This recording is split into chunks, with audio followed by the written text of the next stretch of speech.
Hello दोस्तों, नमस्कार। स्वागत है आपका विजन आईक्यू के इस हिस्ट्री सीरीज में। दोस्तों, हम लोग 40 लेक्चर कंप्लीट कर चुके हैं, जिसमें से एंशिएंट हिस्ट्री और मेडिवल हिस्ट्री को पूरी तरह से कवर कर चुके हैं। अब हम लोग जो पढ़ने वाले हैं वो है मॉडर्न हिस्ट्री। तो ये बिल्कुल ध्यान से पढ़िएगा, क्योंकि एग्जाम के पर्सपेक्टिव से बहुत ही इसमें इंपॉर्टेंट क्वेश्चंस पूछा जाता है। चाहे प्री हो, चाहे मेंस हो, चाहे कोई भी एग्जाम हो, चाहे एसएससी का हो, चाहे एनडीए बैंक, कोई भी एग्जाम अगर दे रहे हैं तो उसमें से अगर आपका हिस्ट्री सब्जेक्ट है तो उसमें से ये मॉडर्न हिस्ट्री बहुत ही इंपॉर्टेंट चैप्टर है, तो इसको मिस मत करिएगा।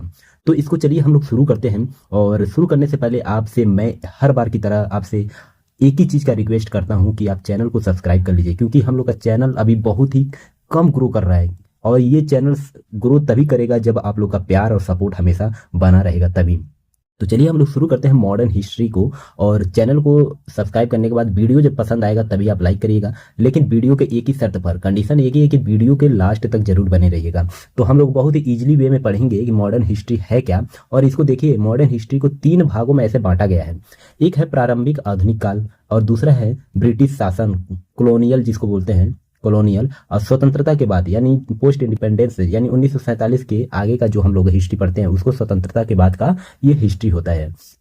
तो अभी हम लोग शुरू करने वाले हैं कि जो अर्ली मॉडर्न पीरियड है, जो 1707 औरंगजेब की मृत्यु के बाद से 1857 के विद्रोह तक, तो यहाँ तक की हिस्ट्री को हम लोग देखेंगे। लेकिन देखने से पहले चलिए पहले हम लोग एक एक जो 3 कैटेगरी में बांटा गया है, तो इसको एक एक कैटेगरी में हम लोग पढ़ते हैं। तो पहला है कि प्रारंभिक आधुनिक काल 1707 से 1757, सॉरी ये 1757 नहीं 1758 होगा। यहाँ पर काट कर आप यहाँ पर बना लीजिए, 1858 होगा। 1757 को काट कर हटा गए, ये 1800 होगा। औरंगजेब की मृत्यु 1707 के बाद मुगल जो साम्राज्य है उसका पतन शुरू हो जाता है, क्योंकि औरंगजेब भी एक ऐसा शासक होता है कि जो इसके मतलब इसका शक्ति पावर जो बोले बहुत ही ज़्यादा होती है औरंगजेब के। लेकिन उसके बाद जितने भी मुगल साम्राज्य के जितने भी शासक आते हैं वो कहीं ना कहीं ये अयोग्य होते हैं, उनमें कोई ऐसा कैपेसिटी नहीं होता है, कोई पावर नहीं होता है। इसलिए वो धीरे धीरे क्या होता है, मुगल साम्राज्य धीरे धीरे लुढ़कने लगता है। इस चीज़ को हम लोग देखेंगे। लेकिन क्या हो गया कि भारत में जो क्षेत्रीय शक्तियाँ होती हैं, जो रीजनल पावर्स होती हैं, जैसे मराठा हो गया, सिख हो गया, राजपूत हो गया, हैदराबाद, बंगाल, अवध, मैसूर, ये सब तो बढ़ने लगती हैं। लेकिन बढ़ने के बाद ये इन पर एक काल मंडराने लगता है, ये यूरोपियों का। मतलब ये जो अंग्रेज होते हैं, यूरोपी होते हैं, यूरोपीय क्षेत्र के जितने भी आते हैं लोग, चाहे वास्को डी गामा हो गया, चाहे कोई और भी व्यापारी हो गए, कॉलोनियल हो गए, ये जब आते हैं तो इनका जो मराठा हो गया, सिख हो गया, राजपूत हो गया, ये जो क्षेत्रीय पावर्स थी ये धीरे धीरे ये भी कमजोर होने लगती है। और हम लोग जो इंडिया जो है एक गुलाम की ओर बढ़ने लगता है। तो इसको हम लोग देखेंगे कि एक गुलाम की ओर अग्रसर हो जाता है। तो चलिए एक एक चीज को हम देखते हैं। लेकिन यूरोपीय कंपनियों का आगमन कब होता है? देखिए, कंपनी ये जब आती है भारत में तो इनका उद्देश्य ये नहीं था कि हम लोग जाते ही पहले भारत के लोगों को गुलाम बनाएंगे। इनका केवल एक उद्देश्य था कि हम लोग जाएंगे व्यापार करने की दृष्टि से। लेकिन यहाँ आने के बाद क्या देख लेते हैं कि यहाँ के तो लोग मतलब गुलाम, मतलब बिजनेसमैन कम गुलाम बनना ज़्यादा पसंद करते हैं। तो इसीलिए जो भारत है ना, चाहे एंशिएंट हो गया, चाहे मेडिवल हो गया, चाहे मॉडर्न देखेंगे, तो भारत के जो लोग होते हैं ना, अगर इनको थोड़ा सा इनको सम्मान देते हैं ना तो वो आपको सर पर बिठा लेते हैं। तो ठीक वैसा ही अंग्रेज वैसे ही समझ लिए थे कि इनको थोड़ा सा सम्मान देंगे तो ये तो अपने सर पे बिठा लेंगे, उसके बाद हम लोग सर पे चढ़कर मूतना चालू कर देंगे। वैसा ही इन लोगों का, ये भारत के लोगों का वैसा ही काम था। और ये आज का ही नहीं, ये हजारों वर्षों से चला आ रहा है। इसलिए मैं और हर कोई बोलता आता है कि मतलब अपना एक स्वाभिमान होना चाहिए, लेकिन उस भारत के लोगों को वो नहीं दिखता है। खैर, हम लोग देखते हैं कि यूरोपीय कंपनियों का आगमन कब होता है और कंपनी कौन कौन सी होती हैं, देश कौन से देश से आते हैं, ये कौन से तारीख में आते हैं, और इनका जो प्रथम कोठी का मतलब हो कि ये अपने कारखाना कहाँ लगाते हैं।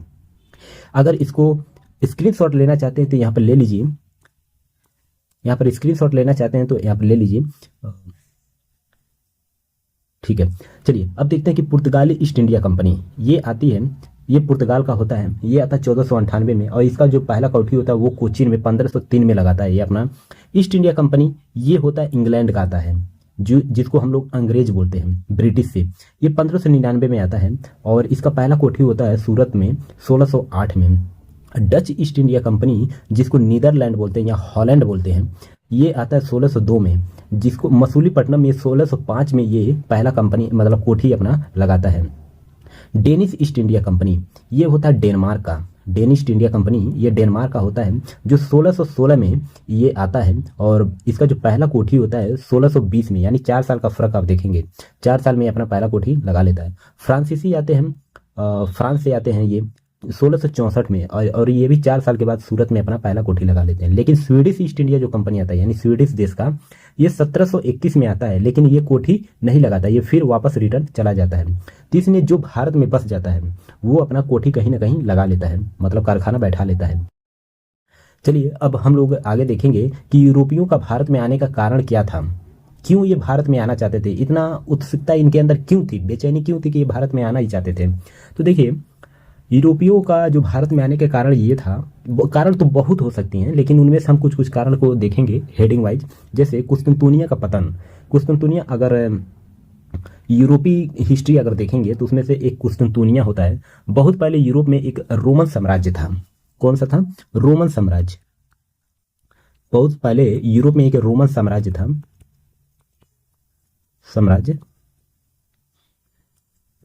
ठीक है। रोमन साम्राज्य को 2 भागों में बांटा गया था, 2 भागों में बांटा गया था। रोमन साम्राज्य को कितने भागों में? 2 भागों में बांटा गया था। तो एक था पश्चिमी वेस्ट रोमन साम्राज्य, एक था पूर्वी ईस्ट रोमन साम्राज्य, जिसको ईस्ट रोमन साम्राज्य को बैजेंटाइन बोला जाता था। बैजेंटाइन साम्राज्य इसको बोला जाता था। देखिए, बैजेंटाइन साम्राज्य से ही ये सब कुछ होता है, ये हिस्ट्री का जितना परिवर्तन होता है। देखिए, वर्तमान का जो तुर्की है ना, उसको पहले बैजेंटाइन साम्राज्य बोला जाता था। तो इसका जो कुछ हिस्सा है यूरोप में था, इसका कुछ हिस्सा यूरोप में था। जैसे कि यहाँ पर अगर एक मैप मैं यहाँ पर दिखाता हूँ, अगर यूरोप का मैप अगर देखेंगे तो ये रहा यूरोप, ठीक है, ये यूरोप का पूरा मैप हो गया। अगर देखेंगे यूरोप का, तो उसमें ये जो तुर्की है यही बैजेंटाइन था। तो इसका जो कुछ भाग पहले यूरोप में था, इसका कुछ भाग यूरोप में था। तो इसका जो राजधानी था वो कुस्तुनतुनिया था, जिसको कैंसेंटेनिनोपल बोला जाता था। क्या बोला? कैंसेंटेनिनोपल।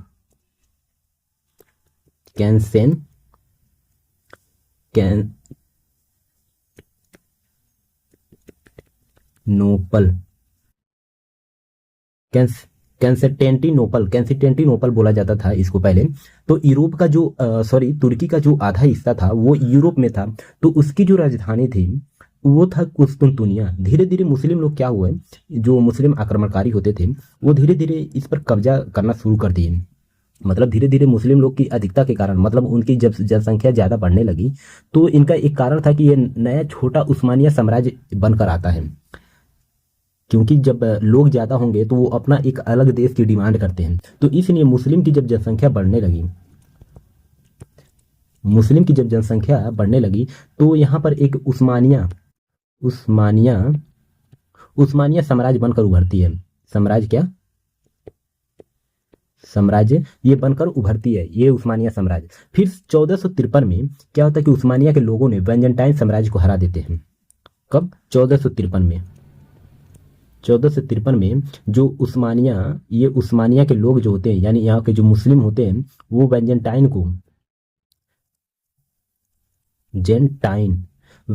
के लोगों को ये हरा देते हैं। बैजेंटाइन क्या हो जाता है? बैजेंटाइन की हार हो जाती है। इससे क्या होता है कि उस्मानिया के लोग वो कुस्तुनतुनिया, जो बैजेंटाइन की राजधानी होती है कुस्तुनतुनिया, उस पर वो अधिकार कर लेते हैं। किस पर? कुस्तुनतुनिया पर अधिकार कर लेते हैं। तो यूरोप से और एशिया में जाने वाले जो मार्ग होता है उस्मानिया को बंद कर देते हैं। उस्मानिया के जो लोग होते हैं, पहली बात तो देखिए, अगर मैप में अगर देखेंगे ध्यान से, तो यूरोप से और एशिया में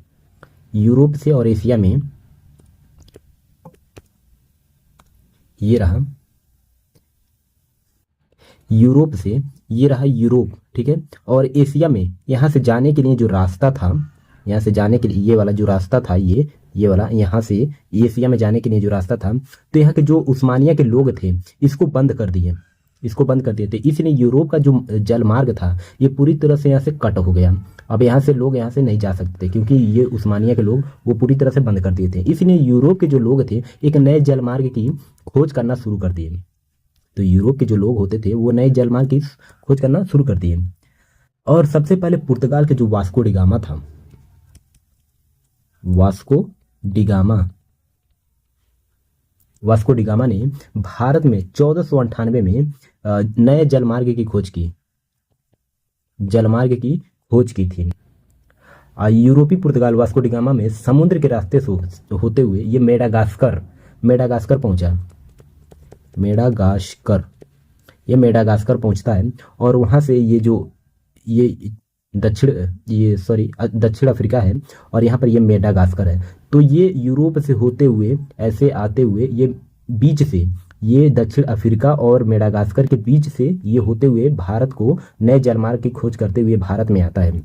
तो इस वाले रास्ता को क्या बोलते हैं? केप ऑफ गुड बोलते हैं, केप ऑफ गुड।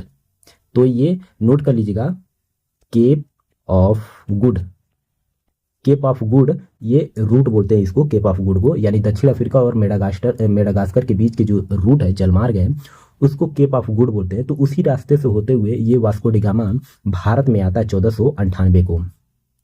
तो ये समुद्र में एक मतलब मेडागास्कर पहुंचता, फिर इसके बाद समुद्र में एक भारतीय नागरिक मिलता है जिसका नाम होता है, समुद्र में जब मेडागास्कर से होते हुए जब आगे बढ़ता है ये वास्को डिगामा, तो एक इंडियन आदमी मिलता है इसको जिसका नाम होता है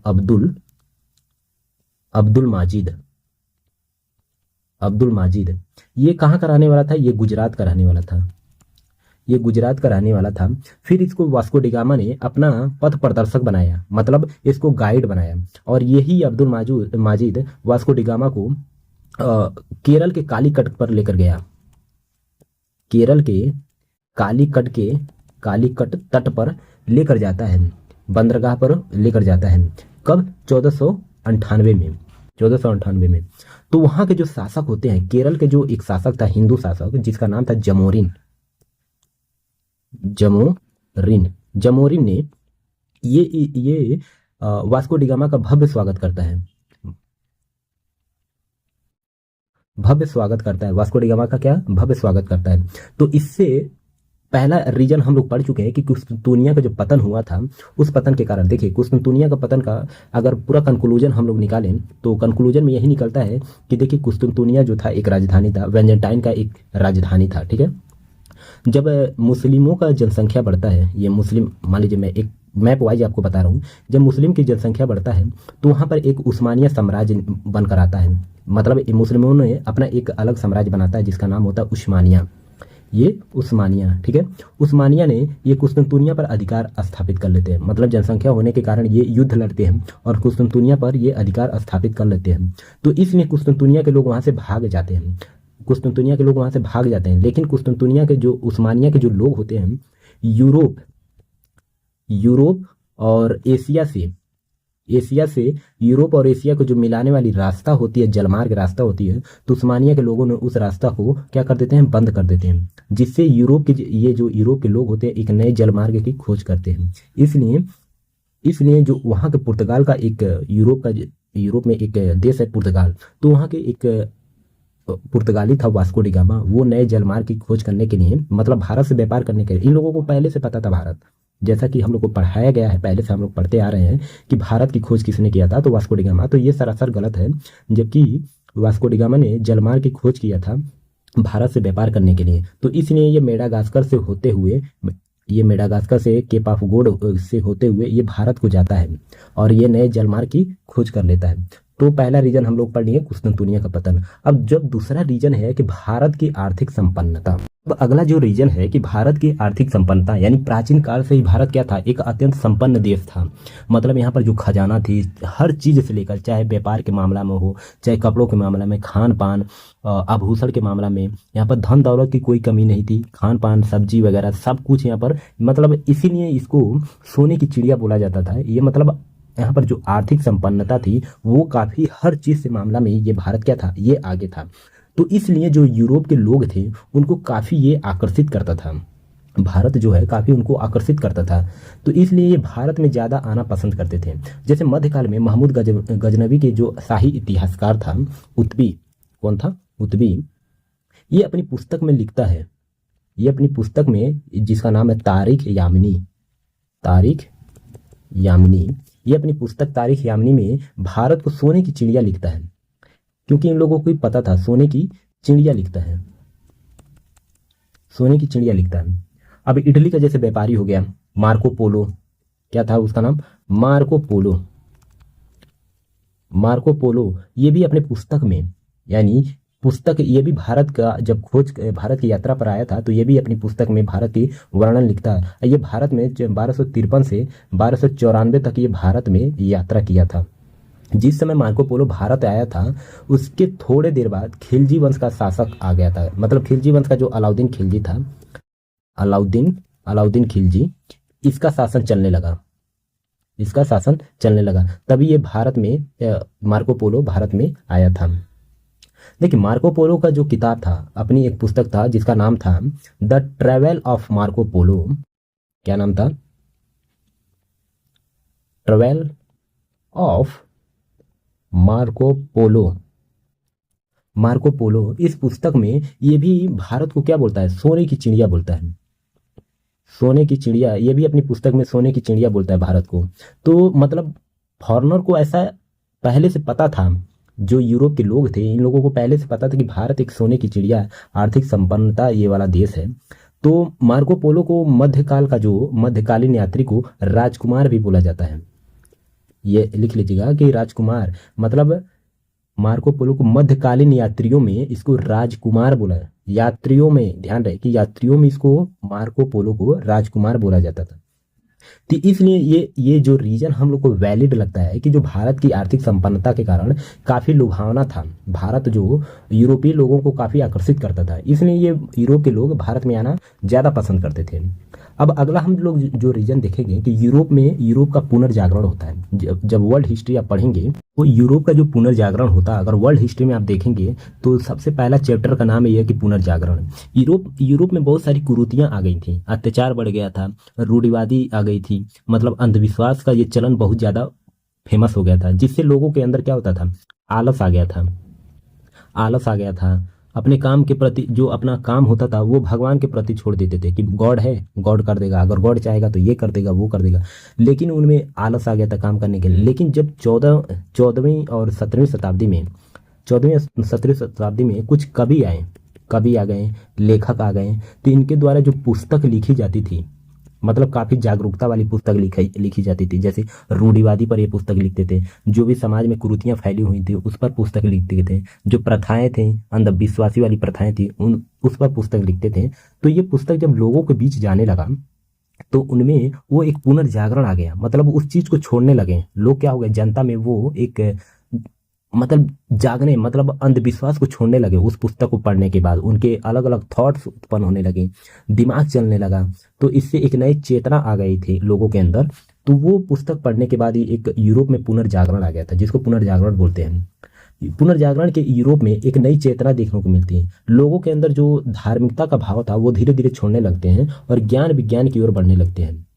क्या होता है? ज्ञान विज्ञान की ओर बढ़ने लगते हैं, नए नए खोज करने लगते हैं, नई नई फैक्ट्रियां आ जाती हैं, मशीन आ जाती हैं। तो इससे क्या होता है कि धीरे धीरे यूरोप के जो लोग होते हैं वो आर्थिक संपन्नता वाले ये भी बनने लगते हैं और इनके अंदर काम करने की क्षमता बढ़ जाती है और तर्क वितर्क करने लगते हैं, कुरीतियों को छोड़ देते हैं। इसलिए यूरोप का जो पुनर्जागरण होता है ये बहुत ही अलग किस्म का एक मोड़ ले जाता है यूरोप को। मतलब यूरोप का जो होता है ना, ये बहुत आगे, इसका जीडीपी लेवल हाई होने लगता है हर चीज से। तो ये पुनर्जागरण इन लोगों के लिए बहुत जरूरी था। तो अगला हम लोग जो रीजन देखते हैं कि यूरोपियों का भारत में आने का और क्या कारण हो सकता है, जैसे कि यूरोपीय शासकों का समर्थन मिलने लगा। यूरोपीय शासकों का समर्थन। तो यूरोपीय शासकों का समर्थन मिलने लगा। जैसे पुर्तगाल के जो शासक था, क्या नाम था? Prince Henry. क्या नाम था? प्रिंस हेनरी ने खुले मन से पुर्तगाल कंपनी का समर्थन करने लगा। जो प्रिंस हेनरी वहां का शासक था, वो पुर्तगाल का एक कंपनी उसका समर्थन करने लगा कि आप कंपनी तो बनाए हैं लेकिन आप इस कंपनी को किसी और भी देश में ले जाकर लगा सकते हैं, वहां से कमाई कर सकते हैं, वहां से टैक्स मुझे भेज सकते हैं। तो मतलब इस चीज का ये सपोर्ट मिलने लगा। जैसे ब्रिटेन की महारानी हो गई एलिजाबेथ हो गई, एलिजाबेथ प्रथम टेलर, नाम था एलिजाबेथ प्रथम टेलर। किस समय? मतलब 1600 में ईस्ट इंडिया कंपनी की east India company EIC company की स्थापना होती है और महारानी ने ईस्ट इंडिया कंपनी को अपनी शेयर लगाती हैं। तो जो एलिजाबेथ प्रथम टेलर होती है ईस्ट इंडिया कंपनी में अपनी शेयर लगाती हैं, मतलब कुछ पैसे लगाती हैं। और स्पेन की जो, जैसे स्पेन की महारानी, ये केवल मैं समर्थन की बात कर रहा हूँ, अभी पूरी डिटेल्स में नहीं पढ़ा रहा हूँ। जैसे स्पेन की महारानी हो गई इसाबेला, इसाबेला इसाबेला ने भी कंपनी का समर्थन करती हैं, कंपनी का समर्थन करती हैं। तो इस प्रकार बोले कि जो यूरोप की कंपनियां थीं उसको अपने शासकों से समर्थन मिलने लगा, तो इससे उनमें बढ़ चढ़कर हिस्सा लेने लगे कि वो दूसरे देशों में जाएं और कंपनी लगाएं और वहां से जो भी टैक्स मुनाफा होता है वो अपने देश में भेज सकें। तो इसलिए वहाँ के जो लोग थे वो भारत में ज़्यादा आना पसंद करते इसलिए थे कि क्योंकि यहाँ पर भारत आर्थिक संपन्नता थी, यहाँ पर टैक्स ज़्यादा मिल सकता था, यहाँ पर पैसे ज़्यादा थे, मसाले ज़्यादा थे, व्यापार ज़्यादा हो सकता था, इसलिए भारत में आना चाहते थे। अब अगला जो रीजन है वो है वाणिज्यवादी नीति। जैसे वाणिज्यवादी नीति ये क्या है? वाणिज्यवादी नीति क्या है? इसकी लोकप्रियता बढ़ने लगी। वाणिज्यवादी नीति है इसकी लोकप्रियता, जैसे बोले तो व्यापार हो गया, उद्योग हो गया, इसको नियमित करके सोना चांदी प्राप्त करने के लिए, जैसे व्यापार हो गया, उद्योग इंडस्ट्रीज हो गया, तो इसका नियमित उपयोग करके इन दोनों का, जैसे सोना चांदी हो गया, सोना चांदी प्राप्त करने की जो नीति होती थी, इसकी पॉलिसी बनाई जाती थी, इसको वाणिज्यवादी नीति बोला जाता था। जैसे 16वीं और 17वीं शताब्दी में यह नीति बहुत प्रसिद्ध हुई। कब? 16वीं और 17वीं शताब्दी में ये वाणिज्यवादी नीति बहुत फेमस हुई। जैसे सोना चांदी को बुलियन भी कहा जाता है, इस नीति को बुलियन, सोना चांदी को क्या? बुलियन भी बोला जाता है, सोना चांदी को बुलियन भी बोला जाता है, ये याद रहे। और क्या कारण हो सकता है? जैसे भारत की भौगोलिक स्थिति को हम देख लेते हैं कि जो इसका जियोग्राफी स्ट्रक्चर क्या था कि जिससे यूरोप के लोग भारत में आना पसंद करते थे। जैसे भौगोलिक नीति, भारत की भौगोलिक नीति क्या थी? भारत में देखिए कि उष्ण कटिबंधीय जलवायु थी। जैसे उष्ण कटिबंधीय, अभी मैं आपको बता रहा हूं कि उष्ण कटिबंधीय जलवायु ये होता क्या है। इस स्थिति में जैसे इसके कारण भारत में क्या होती है, जैसे फसलें हो गई, मसाले, नील, सूती वस्त्र, ये बहुत ज़्यादा पैदावार होने लगी थी कि क्या मतलब ये पहले से होती भी थी, क्योंकि भारत उष्ण कटिबंधीय जलवायु है, यहाँ पर मसाले, नील, सूती वस्त्र ये सब होता था। ये गर्मी के मौसम में ये सबसे ज़्यादा ये सब होने वाली चीज़ होती है। इन वस्तुओं को यूरोप में काफ़ी मांग था, डिमांड था। इन सब ये जो आपको दिख रहा है, मसाला हो गया, नील हो गया, सूती वस्त्र हो गया, तो यूरोप में इस सब का बहुत डिमांड था, जो इसको बेचकर व्यापारी काफ़ी मुनाफा कमाते थे। जो वहाँ के बिजनेसमैन होते थे वो पहले जो कुस्तुनतुनिया रास्ते से होते हुए जो भारत में आते थे, व्यापार करते थे, तो उस चीज़ को जब अपने देश में यूरोप में लेकर जाते थे तो वो एक गुना 2 गुना नहीं, वो 6 गुना वो यूरोप में बेचकर वो मुनाफा कमाते थे। तो इस चीज़ को वो आदत लग गई थी यूरोप के लोगों को, तो इस चीज़ से वो भारत में आना ज़्यादा पसंद करते थे। तो उम्मीद करता हूँ कि ये जो यूरोपियों का भारत में आने का कारण है ये हम लोग अच्छी तरह तो पढ़ ही लिए हैं। अब आगे हम लोग जो चैप्टर में पढ़ेंगे वो है कि आगमन के जो कारण है, ये तो हम लोग पढ़ें, जो पुर्तगालियों का भारत में आगमन हुआ था, तो इसको पूरा डिटेल्स में पढ़ेंगे। जैसे एक एक करके हम लोग पढ़ेंगे, पुर्तगालियों का हो गया, डच हो गया, ईस्ट इंडिया कंपनी हो गया, फ्रांसीसी हो गया, और भी जितनी कंपनियां आती हैं इसको हम लोग सभी डिटेल्स में पढ़ेंगे ताकि वो एग्जाम में एक भी क्वेश्चन मिस न हो पाए। तो उम्मीद करता हूँ कि ये वीडियो आपको पसंद आएगा। अगर पसंद आता है तो चैनल को सब्सक्राइब कर लीजिए और वीडियो को लाइक कर दीजिए। तो चलिए मिलते हैं अगले लेक्चर में, तब तक के लिए जय हिंद, जय भारत।